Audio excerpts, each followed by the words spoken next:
নমস্কার, সুস্বাগতম। Welcome to my channel be good and do good. আজকের ভিডিও শুরু করার আগে একটা কথা বলে নিই। আমাদের যারা দর্শক বন্ধুরা আছেন তারা অনেকেই বলেন যে আমার চ্যানেলের নামটা নাকি বদলানো দরকার, আর নামটা না বদলালে ভিডিও ভাইরাল হচ্ছে না, এরকম কমেন্ট কিন্তু করেছেন। আমি আপনাদের সত্যি আপনাদের পর্যবেক্ষণ, আপনাদের ভালোবাসায় আমি আপ্লুত।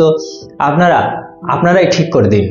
আমি আপনাদের কথাই মেনে নিলাম এবং আপনারা নিজেরাই সবাই আর কি একটা করে অন্তত নাম সাজেস্ট করুন। সেই নামগুলো দেখে আমি তার থেকে একটা নাম বেছে নিয়ে আমার চ্যানেলের নাম পরিবর্তন করে সেই নামই রাখবো আপনাদের থেকে। তো এবার আসি আজকের খবরে। আজকের যে বিষয়টা নিয়ে কথা বলবো, যে বিষয়টা নিয়ে বিশ্লেষণ করব, আপনারা থাম্বনেইলে দেখেছেন আমি লিখেছি ফ্যাবুলাস ফেব্রুয়ারি। কেন ফ্যাবুলাস ফেব্রুয়ারি? কারণ এই ফেব্রুয়ারি মাসে অনেক বড় কিছু হতে চলেছে। এই যে জানুয়ারি মাস গেল, ডোনাল্ড ট্রাম্প 20 জানুয়ারি তার আসনে বসলেন। তার ইনঅগারেশন সেরিমনিতে উপস্থিত হয়েছিলেন ভারতের এক্সটার্নাল অ্যাফেয়ার মিনিস্টার জয়শঙ্কর। সেই জয়শঙ্কর পরবর্তীকালে একটা সাংবাদিক সম্মেলনে তিনি বললেন যে বাংলাদেশ নিয়ে কথা হয়েছে, শুধু একটা লাইন, আর কিছু বলেননি।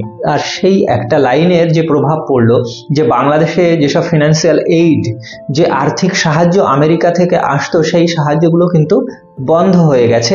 ইউনুসের বিপদ এসেছে। তো এইরকম ঘটনা ঘটেছে। আর এরপর এই ফেব্রুয়ারিতেই হতে চলেছে আরো বড় ঘটনা। ভারতের প্রধানমন্ত্রী নরেন্দ্র মোদী ফেব্রুয়ারিতে ডোনাল্ড ট্রাম্পের সঙ্গে মিট করতে যাচ্ছেন। সেটা কিন্তু গতকাল ডোনাল্ড ট্রাম্প নিজেই নিজের মুখেই বলেছেন যে নরেন্দ্র মোদী ফেব্রুয়ারিতে যাচ্ছেন। আচ্ছা, নরেন্দ্র মোদী যদি ফেব্রুয়ারিতে যান, জয়শঙ্করের প্রভাব এইটুকু পড়েছিল, আর নরেন্দ্র মোদী যান, তাহলে কি প্রভাবটা আরো বেশি পড়বে কি পড়বে না? আপনাদের কি মনে হয়? অবশ্যই লিখে জানাবেন। তবে আমার মনে হচ্ছে নরেন্দ্র মোদী যাওয়ার পরে এই বিষয়ে আরো ইতিবাচক কিছু ঘটনা ঘটতে চলেছে। ওই যে বাংলাদেশের যেসব ঘটনা ঘটেছে, সুইজারল্যান্ডে যে ওয়ার্ল্ড ইকোনমিক ফোরাম হলো, সেখানে ইউনুস গিয়েছিলেন, আপনারা দেখেছেন। কিন্তু সেখানকার একটা ফটো কিন্তু ভাইরাল হয়েছে, এবং সেই ফটোটা নিয়ে একজন লিখেছেন বেশ মজার করে যে পকেটে যদি টাকা না থাকে তাহলে কেউ পাত্তা দেয় না। আসলে কি বলবো, এই আমরা তো যুবক বয়স পেরিয়ে এসেছি, এখন মধ্য বয়সে এসে গেছি প্রায় বললে চলে। তবে এটা বেশ প্রচলিত একটা কথা, এই পকেটে পয়সা না থাকলে মেয়েরা পর্যন্ত পাত্তা দিত না ইয়ং বয়সে। তো এখন এই ইউনুসের পকেটেই টাকা নেই, তা দেশ নেতারা কি পাত্তা দেবে তাকে? তো যাই হোক, এটা একটু মজা করলাম। তো এরপর দাভোসে যা ঘটনা ঘটেছে, তার আগে ইউনুসের একজন রাইট হ্যান্ড, যে সেই মাহফুজ আলম, বলল আওয়ামী লীগকে ভোটে দাঁড়াতে দেয়া হবে না। কি বুকের পাটা, কি ক্ষমতা!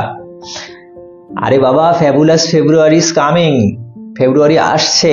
এই ফেব্রুয়ারিতে কি হতে পারে? আজকের যে মেইন খবর, সেই খবরটাই বলছে যে আওয়ামী লীগ ফেব্রুয়ারিতে ইউনুসের নেতৃত্বাধীন সরকারের পদত্যাগের দাবিতে বিক্ষোভের ডাক দিয়েছে। এই যে বিক্ষোভের ডাক দিয়েছে আওয়ামী লীগ, সেই বিক্ষোভে কি হতে চলেছে? হাসিনার ক্ষমতাচ্যুতির পর প্রথম বড় বিক্ষোভে আগামী 6 ফেব্রুয়ারি দেশব্যাপী বিক্ষোভ মিছিল ও সমাবেশ। এরপর 10 ফেব্রুয়ারি বিক্ষোভ মিছিল ও সমাবেশ অনুষ্ঠিত হবে।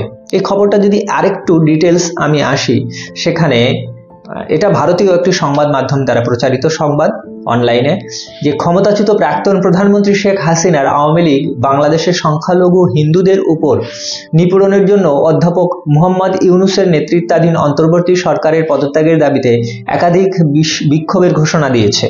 এই যে বিক্ষোভের যে ঘোষণা দিয়েছে, আগেও একটা বিক্ষোভের ঘোষণা এরকম হয়েছিল, কিন্তু সেটা বিশেষ ফলপ্রসূ হয়নি। কিন্তু ফেব্রুয়ারি আসছে, ফেব্রুয়ারিতে আবার নতুন করে।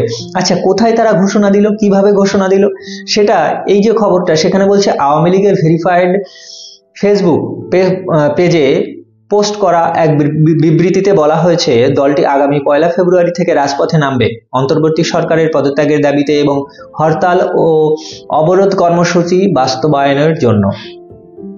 এখন এই যে নতুন করে ফেব্রুয়ারি মাসে আবার এই যে প্ল্যানিং করা হচ্ছে, বিক্ষোভ সমাবেশের আয়োজন করা হচ্ছে, কেন করা হচ্ছে? ফেব্রুয়ারিতে কি হতে যাচ্ছে?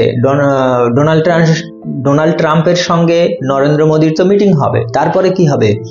এই 6ই ফেব্রুয়ারি বিক্ষোভ সমাবেশ, 10ই ফেব্রুয়ারি বিক্ষোভ সমাবেশ, এটা ডিটেলস আরেকটু বলছে, যেটা আগামী 6ই ফেব্রুয়ারি দেশব্যাপী বিক্ষোভ মিছিল ও সমাবেশ, এরপর 10ই ফেব্রুয়ারি বিক্ষোভ মিছিল ও সমাবেশ অনুষ্ঠিত হবে। এটি বলেছে, মানে ওই ফেসবুক পোস্টে যেটা বলা হয়েছে যে 16ই ফেব্রুয়ারি দেশব্যাপী অবরোধ ঘোষণা করা হয়েছে 16ই ফেব্রুয়ারি, এবং 18ই ফেব্রুয়ারি ভোর থেকে সন্ধ্যা কঠোর ধর্মঘট হবে। হাসিনা আবার আরো বেশি অ্যাক্টিভ হচ্ছে, দিন যত যাচ্ছে হাসিনা দেখছে আরো বেশি অ্যাক্টিভ হচ্ছে। তা ইউনূস, এটা তো ইউনূসের পক্ষে বিপদেরই কারণ ইউনূসের যেসব সহযোগীরা রয়েছে তারা তো নিজেদের আখেরে গোছানোর চেষ্টা চালিয়ে যাচ্ছে। এবং ওই যে মাহফুজ আলম হঠাৎ মুখ ফসকে একটা কথা বলে ফেলেছে যে আওয়ামী লীগকে ভোটে দাঁড়াতে দেয়া হবে না, ভোটে অংশ নিতে দেয়া হবে না। আবার ওদিকে দাভোসে গিয়ে মোহাম্মদ ইউনূস বললেন যে 2025-এর শেষের দিকে অথবা 2026-এর প্রথম দিকে এই ভোট অনুষ্ঠিত হবে। এখন সে পর্যন্ত তো ওই ইউনূস থাকবে কিনা আসনে সেটা একটা বড় প্রশ্ন, সেটা হবে কিনা। যাই হোক, বাংলাদেশে যে বিষয়গুলো চলছে, এই যে জিহাদি মনোভাব এত বেশি পরিমাণে বৃদ্ধি পেয়েছে, সেটা বর্তমান বাংলাদেশের হিন্দুদের জন্য, বিশেষ করে তাদের জন্য খুবই বিপজ্জনক। আজকে দেখলাম বাংলাদেশ জাতীয়তাবাদী ছাত্র দল তারা একটা পোস্ট দিয়েছে, তারা একটা বিবৃতি দিয়েছে। বিবৃতিতে বলছে যে সরস্বতী পুজোর যে ব্যানার টাঙানো হয়েছিল সেই ব্যানার যে ছিঁড়ে ফেলা হয়েছে তার জন্য তারা দুঃখ প্রকাশ করেছে, এবং যারা করেছে সেটা তাদের উগ্রবাদী মানসিকতার প্রকাশ করেছে বলে তারা কিন্তু সেই বিবৃতিতে প্রকাশ করেছে। এটা অবশ্যই পজিটিভ একটা বিষয়। তো বাংলাদেশে এরকম আরো আছে। এই একটা ছবি দেখুন, এখানে এই ছবিটাতে দেখানো হচ্ছে যে প্রথমে একটা সরস্বতী পুজোর ব্যানার টাঙানো হয়েছে, ঠিক তার ওপরে ইসলামী ছাত্র শিবির পুরো আরেকটা ব্যানার দিয়ে চাপিয়ে দিয়েছে। এটা কিন্তু বাংলাদেশের বর্তমান সময়ে খুবই সম্ভব হচ্ছে।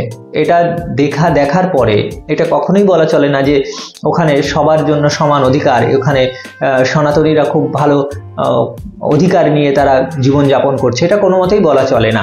এই যে যারা বলে যে সনাতনীরা এখানে ভালো আছে এবং সম্পূর্ণ অধিকার নিয়ে আছে, তারা ভুল বলে। এই পোস্টগুলোই কিন্তু তার যথেষ্ট বড় প্রমাণ রয়েছে। যাই হোক, আগামী দিনে ফেব্রুয়ারিতে ফ্যাবুলাস আর কি হয় সে বিষয়ে আমাদের নজর থাকবে। আপনারা নিশ্চয়ই নজর রাখবেন। ভালো থাকুন, সুস্থ থাকুন। জয় হিন্দ, বন্দে মাতরম।